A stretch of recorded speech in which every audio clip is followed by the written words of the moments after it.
Pessoal, beleza? Tudo bem? Tudo jóia com vocês? Voltamos aí para mais uma aula nossa aí do nosso CHC, do nosso curso de História completo para concursos vestibulares e também para militar. Como vocês podem observar aqui, ele está falando de quê? Que ele é um curso completo. Exatamente isso. Para quê? Para concursos vestibulares e também para militar. É para você também, meu amigo do pré-militar, do vestibular, do Enem e tudo mais. Qualquer prova que caia parte de história, beleza? O e-mail, historiacom1@outlook.com. Facebook, isto sai, o celular para mensagem, o 3291650267. Pessoal, como vocês podem observar do lado aqui, nós vamos falar sobre o quê? Revolução Russa. Exatamente isso. Por quê? O nosso conteúdo aqui, esse troço aqui não sai. Sai daí, meu filho. Esse troço aqui não tá saindo. Ah, tudo bem. O conteúdo, Revolução Russa, parte 1. Exatamente isso. Saiu o negócio. Iremos ter outra parte, professor? Sim. Beleza? O que nós vamos falar nesse conteúdo, professor, de Revolução Russa, parte 1? Antes da Revolução. Mas, professor, eu quero saber sobre a Revolução Russa. Eu não quero saber o que acontecia antes, não. Meu filho, meu aluno, meu camarada, meu amigo, minha amiga, minha aluna. Primeiramente, você tem que entender o contexto, como que aconteceu a Revolução Russa. É muito fácil eu falar aqui que aconteceu em 1917 e derrubada do último czar, Nicolau II, que isso é fácil, né? A principal causa da Revolução Russa foi a Primeira Guerra Mundial. O pessoal estava desesperado com essa Primeira Guerra Mundial, que matava muitos russos. Mais de 4 milhões, se eu não me engano, de mortos na Primeira Guerra Mundial são russos. Ou seja, num total aí de 10, e para lá vai para lá e tudo mais. Beleza? Mas não é só isso. Nós temos que entender esse contexto, como que a Rússia se organizava, como que a Rússia estava se comportando num cenário internacional. Beleza? Primeiramente, nós temos que observar aqui que a Rússia, em comparação às outras potências, né? Neste momento, pessoal, antes da Revolução Russa, eu não quero dizer na Rússia, na União Soviética, na União das Repúblicas Soviéticas, socialistas soviéticas, durante a Guerra Fria, depois de 1923. Não, eu não quero falar sobre isso. Eu quero falar que, neste momento, de 1613, né, que começou a chamada dinastia Romanov, né, que vai ficar até 1917 com o último czar, ou seja, o absolutismo da Rússia é chamado de quê? Czarismo. Professor, a Rússia nesse momento ele é absolutista? Exatamente isso. Você matou a charada. Beleza? Mas o que nós temos que entender primeiramente? Socialismo real. Ou seja, pessoal, nós tivemos... foi a única experiência socialista que nós tivemos? Foi a primeira? Não. Nós tivemos uma experiência socialista, né, chamada Cúmula de Paris, em 1871. Mas aquele dito socialismo real, aquele socialismo que foi para frente... é o caso da Revolução Russa, né? Outro socialismo real, o caso da Revolução Chinesa, Revolução Cubana, da Coreia do Norte, entre outros. Nesse caso que foram para frente. Tranquilo, pessoal?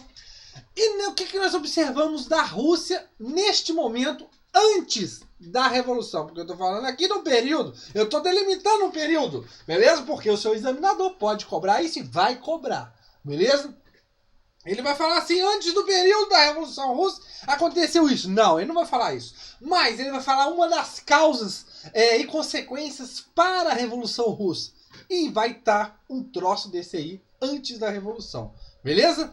Então vamos entender. Era um país atrasado. Por que um país atrasado? Como eu já falei, é absolutista a Rússia. A Rússia, pessoal, vive como um rei. O rei quem que é? O czar. O czarismo é o absolutismo russo desse momento. Tranquilo, pessoal? Desde 1613, com a iniciativa, o início da dinastia Romanov dentro da Rússia. Tranquilo, pessoal? E o que eu quero dizer com isso? Se ela é absolutista, pessoal, em pleno século XIX, ainda ela não tem influências do iluminismo. Por que não? Pessoal, nós temos que entender uma coisa. As ideias do iluminismo, elas vêm para quê? Para derrubar as ideias do antigo regime. Ok, a Revolução Francesa é um desses ideais. É uma revolução burguesa que derruba quem? O absolutismo. Ok. Quem que foi o carinha que saiu do seu país, conquistando quase toda a Europa e difundindo essas ideias liberais do iluminismo? Exatamente isso. Napoleão Bonaparte, né? O nosso cara e belo cara que fica com a mão na barriga. Mas vamos entender uma coisa. Napoleão Bonaparte, pessoal, tenta invadir a Rússia, como eu já falei para vocês aqui em Era Napoleônica. E ele não consegue. O rei da Rússia, o czar Alexandre, não deixa Napoleão prosseguir com as suas conquistas. Ou seja, Napoleão perde. E com isso perde o quê? As ideias iluministas, elas não conseguem se aprofundar, enraizar dentro da Rússia nesse momento. Então, a Rússia continua absolutista nesse momento. Tranquilo, pessoal? Desculpa aí, pessoal. Eita, não morre não. Engasguei aqui. Então, fiquei tão emocionado com essa parte que, nossa senhora. Mas, continuando. Nossas aulas é assim mesmo, beleza? Você que está assistindo pela primeira vez aí, não fica doido não. Fala, nossa, que bagunça danada. É assim mesmo, o troço é pra ser falado, é pra espernear, é pra gritar, é pra tossir, é pra espirrar, é matar pernilongo. Então, o negócio, o conteúdo tem que ser dado, beleza? Não importa a forma que seja. O conteúdo sendo passado é a melhor forma possível.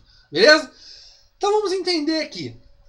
Continuando esse raciocínio raciocinado. A Rússia continua absolutista. E ela, pessoal, ela tem grandes raízes feudais. Exatamente isso. Muitas pessoas que tinham detenção da terra, muitos não tinham. O que eu quero dizer com isso? Você enrolou, professor? Enrolei sim. Poucos tinham terras, poucos tinham poderes.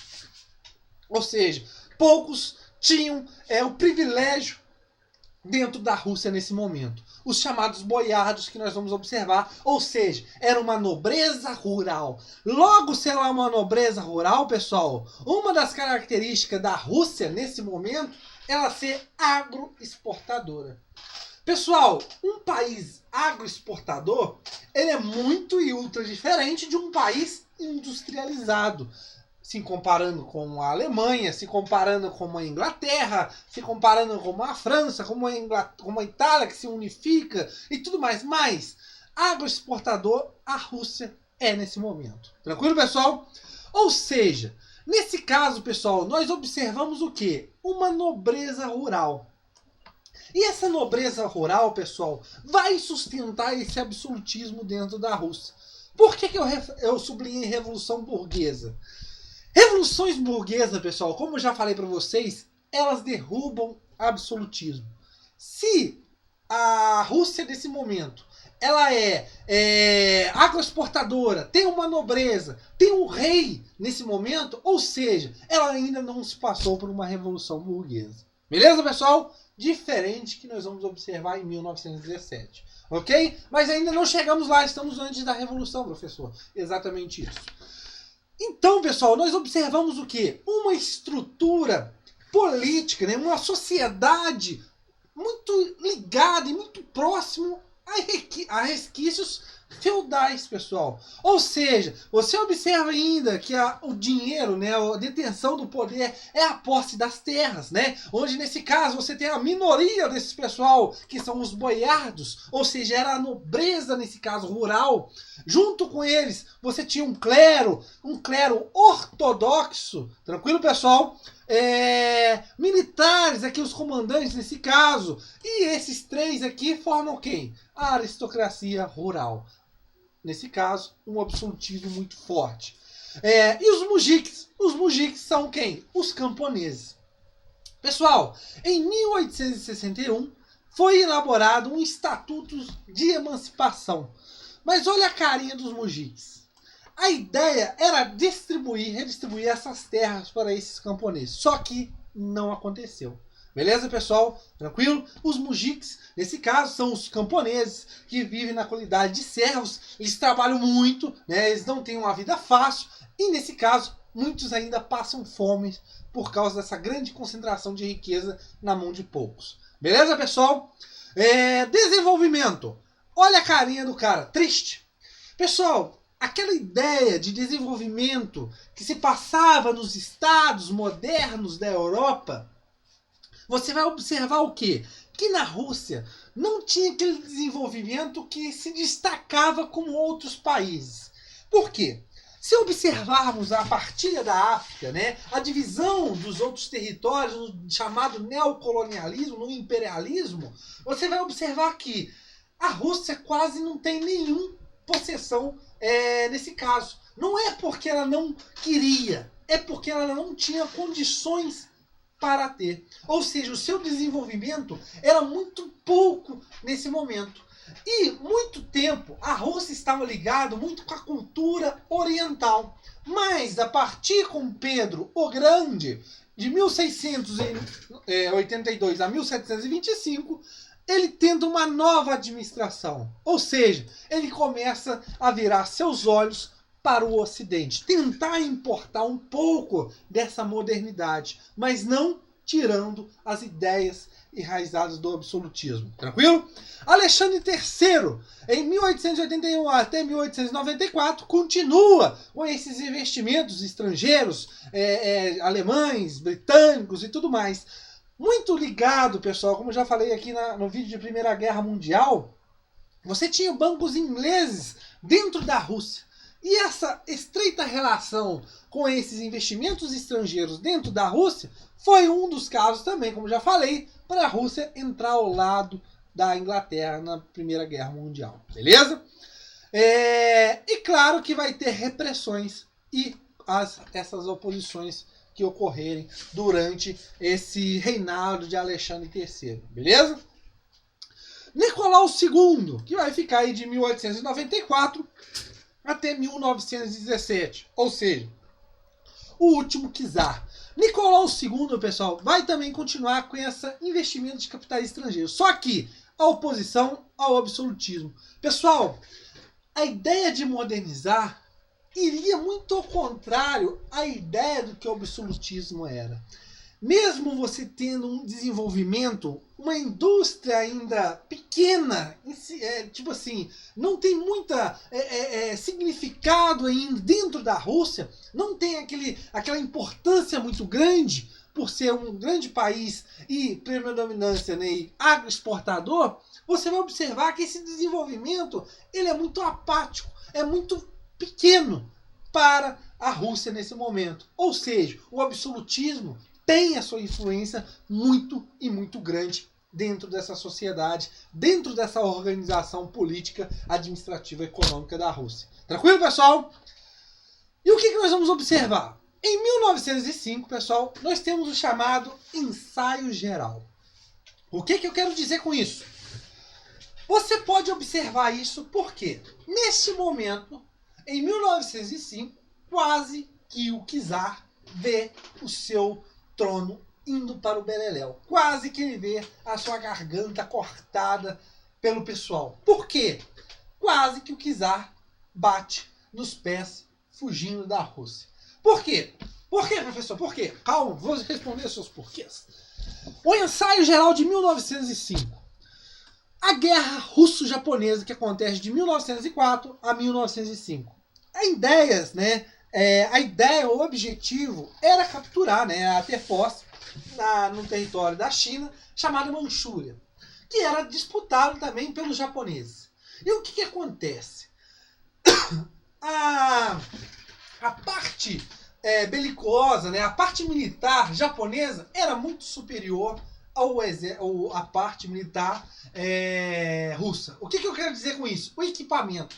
A Rússia perde essa guerra para o Japão.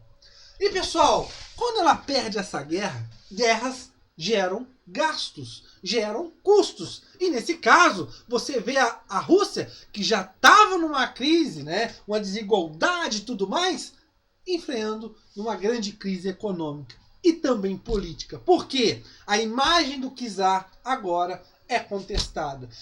Pessoas passando fome, pessoas que não têm nada mais do que comer dentro de casa. Tranquilo, pessoal? Nesse caso, você tem o tal do Domingo Sangrento, que acontece em 1905, que é uma manifestação popular em frente ao Palácio Real, né, em São Petersburgo, onde que o pessoal ali pedia ajuda, pedia reforma agrária, passar um pouco dessas terras para esses camponeses poderem plantar e sobreviverem, pedir uma tolerância religiosa, nada mais nada menos. A Rússia era um católico ortodoxo, mas tinha também judeus no meio, então se pedia muito essa tolerância religiosa. O czar, muito por ser católico ortodoxo, não via essa visão de tolerância. Tranquilo, pessoal? E pediu também um parlamento. Só que, pessoal, quando a gente fala de parlamento, e nós já observamos aqui no CHC, quando falamos de Inglaterra, parlamento, ele diminui poderes do rei. Rei, nesse caso, não vai aceitar uma coisa dessa. A repressão. Pessoal, por isso o nome Domingo Sangrento. Pessoal, você via que os manifestantes, nesse momento, eles estavam lá pacificamente. Eles estavam lá sem armas. Eles cantavam ainda Deus salve o czar. Só que essas ideias iam de encontro ao absolutismo de czar do Nicolau II. E ele dá ordens, né, para a sua defesa, né, do pessoal lá, reprimir esse pessoal. E o que acontece? O pessoal vai falar, pessoal, vamos todo mundo embora para suas casas, porque o Nicolau, o czar, não vai aceitar suas reivindicações ou suas opiniões. Então, por favor, se dirigem para suas humildes residências. Não. Por que eu falo Domingo Sangrento? Então, isso não tem nada a ver? Claro que tem a ver. Ao invés de ele pedir, por favor, para ir embora, várias pessoas da Cavalaria Real, vai o quê? Da Guarda Real, vai fuzilar esse pessoal. Tranquilo, pessoal? E vai pôr esse pessoal para correr. Várias pessoas vão morrer. Chamado Domingo Sangrento. E o que acontece? Essa ideia corre, se espalha pela Rússia. E começa vários protestos em diversos lugares. E até mesmo dentro da Marinha. No chamado protesto do encouraçado Potemkin, que estava no Mar Negro. O que nós temos que observar? A Marinha, pessoal, as suas principais linhas eram pessoal ligado à classe popular. Então, claro, óbvio que eles vão reivindicar. Beleza, pessoal? A resposta do czar, vendo-se pressionado com todas essas manifestações, foi o quê? No próximo mês, Manifesto de Outubro. Tranquilo, pessoal? O que é o Manifesto de Outubro? Era uma resposta do czar de criar na Rússia uma monarquia constitucional e parlamentar. O pessoal também, nesse caso, esse parlamento, né, seria a chamada Duma. O pessoal também queria uma participação muito grande, popular, dentro desse parlamento. Por quê? O parlamento, pessoal, nesse momento, vai ter influência de várias pessoas ligadas à nobreza rural, essa aristocracia rural. Só que essa participação popular seria através de um órgão. E esse órgão seria o quê? Os soviets. É a participação popular dentro desse parlamento. Só que, fechar, exatamente isso. Tinha uma cláusula nesse raio desse troço que o czar poderia fechar esse parlamento a qualquer momento. E várias vezes o parlamento foi fechado. Tranquilo, pessoal? Nada mais, nada menos. Essa ideia do Manifesto de Outubro, ela, na verdade, não foi vamos dizer assim, uma grande perigo para o poder do czar nesse momento. Tranquilo, pessoal? Mas vamos continuar. De 1905, passamos para 1914. Damos um pulo. O que acontece nesse contexto todo? Cresce mais a desigualdade, a inflação cresce e tudo mais. O pessoal fica mais pobre ainda. Ok. E a insatisfação corre mais ainda. 1914, o que acontece? Começa a Primeira Guerra Mundial. E nessa Primeira Guerra Mundial, pessoal, aí entramos num contexto muito interessante. A Rússia, como eu já falei para vocês, na guerra russo-japonesa, ela não tinha grande logística, material bélico, ela não era bem equipada. Na Primeira Guerra isso não muda. Várias pessoas, vários soldados que iriam para a guerra, eles iam sem fuzis, iriam faltando munição, o pessoal ia sem investimento, morria de frio e tudo mais. Ou seja, vários soldados pedem para sair. Ou seja, soldados sem despreparados. Sem despreparados. Nossa, soldados despreparados, como eu já falei para vocês, beleza? Deserção. Ou seja, existiam várias deserções dentro das fileiras russas na Primeira Guerra Mundial. Mortes, ou seja, de frio e gangrena. Ou seja, o que eu quero dizer com isso? As pessoas que estavam com frio, estavam doentes, né, por causa do frio, da gangrena e tudo mais, e cuidados, ferimentos a partir da guerra, eles não tinham um tratamento hospitalar adequado. Então muitas pessoas morriam por causa de falta de infraestrutura hospitalar. Tranquilo, pessoal? E claro, várias derrotas por parte dos alemães. O que eu quero dizer com isso? Os alemães ganharam várias batalhas. Então essa incompetência do pessoal que estava à frente dessas intenções de ali manipular, de direcionar as linhas para a guerra, essas pessoas começam a ser criticadas. Principalmente quem? O czar Nicolau II, da dinastia Romanov. E a inflação cresce. A inflação cresce e muito, por causa, como eu já falei, guerras geram despesas, geram custos. Os preços aumentam muito. Então, claro que os camponeses vão o quê? Passar fome. Beleza, pessoal? E entre outras coisas, etc. Oposição. Dentro da Rússia, pessoal, quando nós observamos essa instabilidade política do czar, dentro dessa crise econômica, dessa crise política, você observa oposições nascendo. A oposição não nasce só a partir de 1914. Você já tem essa oposição muito antes, com anarquistas, com o pessoal ligado às ideias marxistas, mas você tem além os Norodkiks, né, que eram mais ligados às ideias populistas, os anarquistas, como eu já falei, e os sócios democratas, que ligavam-se muito aos princípios marxistas. Era chamado Partido Sócio Democrata. Mas a ideia de partido, pessoal, dentro de um absolutismo na Rússia, era uma coisa meio contraditória. O que aconteceu? Em 1903, esse partido, os sociais-democratas, eles se separam. Eles se separam em dois ramos. Por quê? São duas visões diferentes. Os chamados mencheviques e os bolcheviques. O que os mencheviques diziam? Os mencheviques, pessoal, era mais uma burguesia marxista ortodoxa. Ela virava muito para o certo, que o correto que o marxismo falava. Era uma ideologia deles nesse momento. A forma de pensar, o marxismo ortodoxo, ou seja, decretava que, falava-se que esses burgueses. Pessoal, quando falamos nesse momento, pessoal, e é muito interessante aqui agora falar. Se eu estou falando de burgueses, óbvio que vou falar sobre capitalismo. E isso você tem que relacionar com os mencheviques. Muito importante. Por quê? Falávamos do socialismo e capitalismo. O que eu quero dizer com isso? Que esses mencheviques se fala da minoria, e eram a minoria nesse momento, eles diziam que, esses burgueses marxistas ortodoxos, que para se chegar ao socialismo, primeiro temos que desenvolver